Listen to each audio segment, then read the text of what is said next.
The following is a presentation of the St. Louis Chess Club. A cool $1,000 of bonus money in his pocket. Well, congratulations to Gary. I mean, that's just the key, by the way, no matter what happens in the match overall. That's right. Yeah, that's bonus money. 1K. Of course, we've already had $1,000 apiece from each of our first two games get pushed all the way over to games 11 and 12. We can go ahead and re-update those. So again, this is the money that was delivered from the first two games of the day to bring each of those games 11 and 12 up to a $4,000 bounty. It remains at 4,000. Exactly. We saw that graphic, but that's just a replay of what happened from game 2. You had an absolutely fantastic moment to come between Maurice and I. We don't give people this moments very often. Maurice wanted e4. I wanted g4. What is the move between e4 and g4? Yes, this would have been James's move. Yeah, bridging the gap between. Let's go F4. The funny thing is, all those moves are good, and bang! Bam! Win, baby! Brush your shoulders off. That's what I said. He's going to play the line. And Vichy decided, I like what you did, Gary. I'm going to play e6 this time. And let's play for this line with bishop b5, though, instead of Bishop the C6. move bishop c6. And Gary whipping his move like, excuse me, I prepped for this too. I feel like that win just energized him in a way that he's coming out at a very brisk pace here early on in our fourth and final game of the day. Do we believe what Gary's doing here? Okay, I'm a pawn grabber. Just show me what I'm missing. Knight takes d4. Show me what I'm missing. Yeah, computer says Probably no way. Knight takes d4. Bishop takes f1. Bishop is released to God knows where.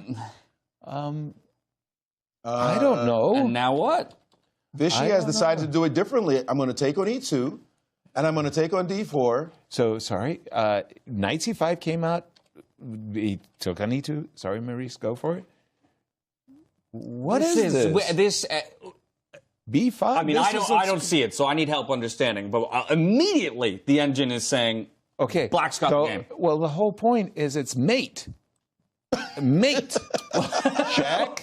Sure. Mate. Yep. Mate ends the game. That's all you need. Okay, so he has to play queen d3, only move? Oh, then I get queen g5. Give me the horsey. No way. Give me the horsey. Wait, what? Yeah, the game is over? check. That's it.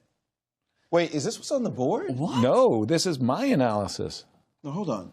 The players will catch up with this us. is what's on the board, right? It's on the board. Yeah. This is on the board. B5 right here. is winning. It's over. Gary's losing in 8 moves? That's Correct. what I'm saying. That's what I'm saying. That was Queen d3 on the board, queen check. Gary cannot believe the nonsense that has occurred here. He's literally lost a piece. yeah. Okay. Okay, there's some hope. No, there's a 4-point advantage in material. The worst part is Black can castle. That's exactly right. Black can just bring a rook into the game, and he has done so. Defend the knight. Gary can resign? Well, wait a minute. G6 defends. C3, I can move the queen maybe? Just to get out of this pin. But I'm still in a C3 pin. on the board. I'm still in a pin. Knight to e7. You can't take that piece yet, so the other knight is showing up. Why can't he play king b1? I think he's going to have to. Okay, king b1. You know, I'm going to be better after queen f5, blah, blah, blah. Yeah, better is like a dream. No, but I'm material up. Right now, I'm up. Well, hold on, let me refresh. But g4 on the board. So that was a good move by Gary, just to stop this queen f5 nonsense. Sure. Opening up the bishop, which we know we're going to need. Yeah, multifaceted move. Okay. I'm still trying to come to grips with what has occurred, by the way. Same. Gary Kasparov lost a piece on 8 moves. We had asked him to pick up the pace, and it almost seems in some ways that the picking up of the pace is what bit him in the end. It did. What I'm impressed by... He's giving back the piece. What I'm impressed by is that... is giving back the piece. Gary, did not look so devastated. He was like, yeah, I hung a piece, whatever. And he's just kind of just shrugged it off. And has... shown some fight at least, because it was the kind of position he might have resigned. Exactly. Like, what the heck did I just do? It was so And now bad. he's trying to come back. It reminds me of a game between Magnus and who did he play? The English Yes. Jones. Yes, Gawain Jones, Gawain Jones. where Magnus blundered a piece and came back and even won the game. This doesn't feel like that, by the way, because there were some pieces on the board, some play. Vichy has smartly, maybe not the most accurate way to play, but has smartly decided, we'll play an end game where I am going to have a massive advantage. I'm a pawn up. Yeah. And you are just losing. And Gary does not like this ending at all. Yeah, exactly.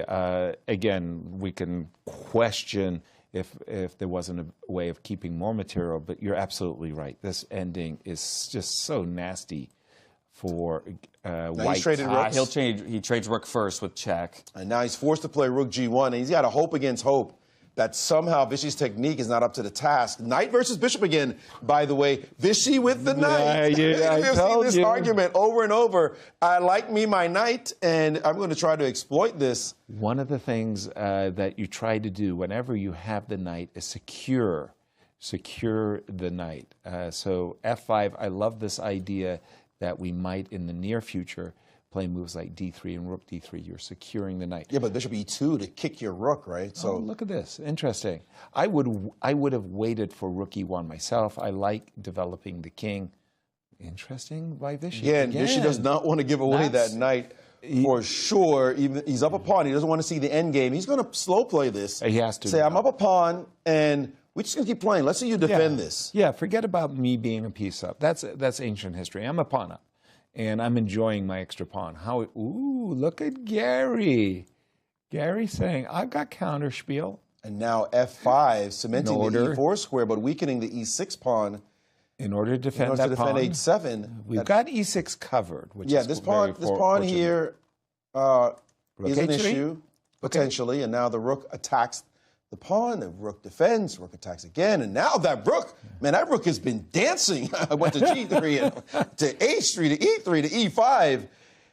He's got some measure of control over the position, but he's still down a pawn. And black will be able to bring the king up and eject that rook eventually from that square. Exactly.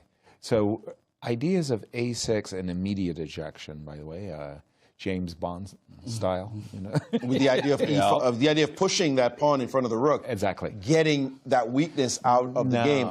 This is not easy to defend for White. Exactly. Now, if I'm in Gary's shoes, I'm thinking a4, trying to entice b takes a4, rook a5. You know? Actually, truthfully, a4, if you can take, if he doesn't capture, right, like you mentioned, you can take and you at least create the weakness on that square. So if you can play this move really away, it's black's move right now. Yeah. But if he just played bishop f3, by the way. King up. If he could play a4 and take that pawn, so let's just play that really fast, yes. Go. A4. No, king d7, a4. Yep. There it is. Actually, you don't even have to worry about it because he played it. Right. A4. Now if a6 you take, so Vichy decided not to let that happen because you could take it and leave that b pawn as a weakness. Now your knight can't move. Exactly. So that was the key. He wanted to create a weakness on that square. Vichy decided I didn't want to see that weakness.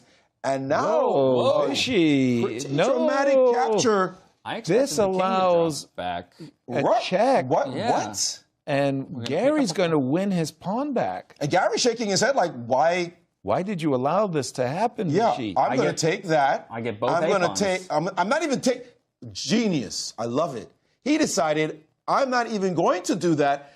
I'm going to play the position. And we are seeing Magnus versus Gawain Jones. Are we seeing that? Where he's now saying, I'm playing for the win. Right. The A-pawn is history. The A-pawn for black. Dead in the water. Is absolutely dead in the water. And the C-pawn for black is on a light square. That's got to be defended. Vulnerable. What has Vichy done? He was a piece ahead. He's still a pawn up, but he's going to lose at least one of them.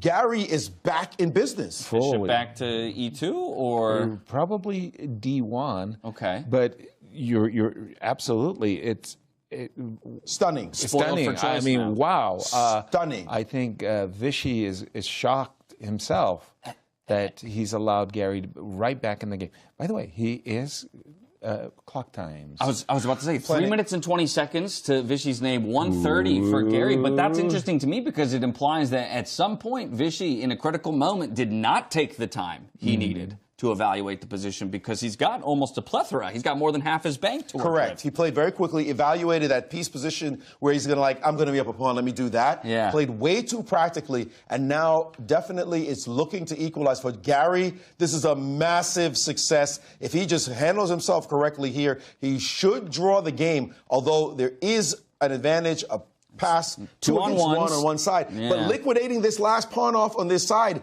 is wonderful for Gary. Get rid of that last pawn. Does he want to play b4? Nope. Let's get rid of that. And now he just needs to stop these pawns from going anywhere, which it looks like they're not going anywhere. Bring the king over. And Gary's going to draw this game at least. He was a piece down. Absolutely stunned. Okay, he really, really fought his way back into this game. Pulled a rabbit out of a hat. In this truly, truly. Vichy's going to be shaking his head at dinner tonight. How did he let him escape? And the players are saying no draws are off. No draws until move 60. Sorry, you got to move. Don't think you're getting away with that. Let's see the position play itself out. Vichy has accepted that this is indeed a draw. He's going to sack the last piece, and that, I believe, is that. There you have it. Yeah, no draw offers before the completion of Black 60's move. Wow. It's an instructive moment for those of us who are less practiced in chess as to why that is a draw, because all the material will come off of the board. Now there's not enough to work with in either case. So 2.5 to half a point through day one. It's Garry Kasparov who comes out on top. The players had a chit-chat there just to... Gary, Maurice,